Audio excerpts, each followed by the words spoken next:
Guys, this is BT back here again with another review. Today we are going to be taking a look at the Sony H.ear minis, the little brother to one of my favorite headphones ever. So do these bad boys carry on the legacy of its older brother? Let's find out today. Before we begin, don't forget to hit that subscribe button for more content like this, and it really helps out the channel. So in the box there is nothing new here. There's going to be a carrying case, a 3.5mm jack, and a USB charger. Now the one thing I noticed when I picked up these headphones is how much they rattle. I mean, listen to this. They rattle a lot. The build quality is not of the standard with what the H.ear, the bigger brothers, feel like. These, they carry some of the same characteristics. I mean, they carry the same colors. The metal band is the same, which is very nice.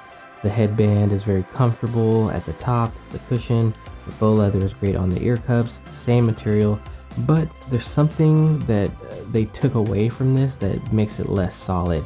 And I don't know what it is, but something about this thing just creaks and rattles.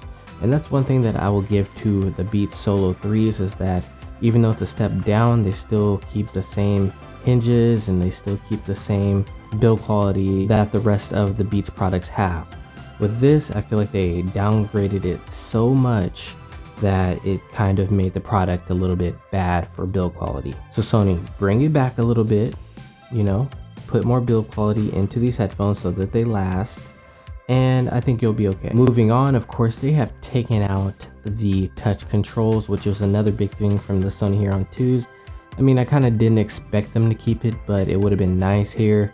You do get some very nice buttons on here, a volume rocker, a press play pause and accept calls button, and then on the other side you have a power button, the input for the 3.5mm jack, and for the USB. So they've really just dumbed down the Sony H.ear to the point where it's almost too much. And I feel like they probably should have added in a little bit more quality, a little bit more features to make these feel a little bit better, because they are coming in at $150. It's still not cheap, right? So that's no excuse to make a bad build quality headphone. So let's talk about the sound quality. Now these do have the same 1.57-inch dome driver that the older brothers have, but something's not right here. These do not sound that good. The bass is there, the mids, everything is there, right? But there's no power behind it. There's no power to drive that sound home. Now don't get me wrong, the bass on these is really, really good. I really like it. Okay, I just wish that it was louder. The max volume on this is just abysmal. It's almost like the low volume on the Sony H.ear.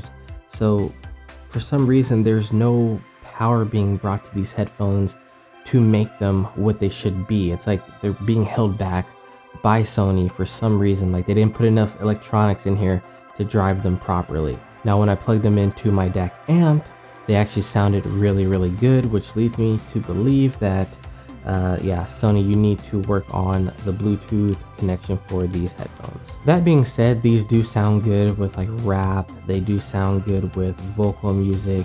They sound really good. It's just that there's no power behind it, and so I can't really recommend them for sound quality. They just don't sound that good.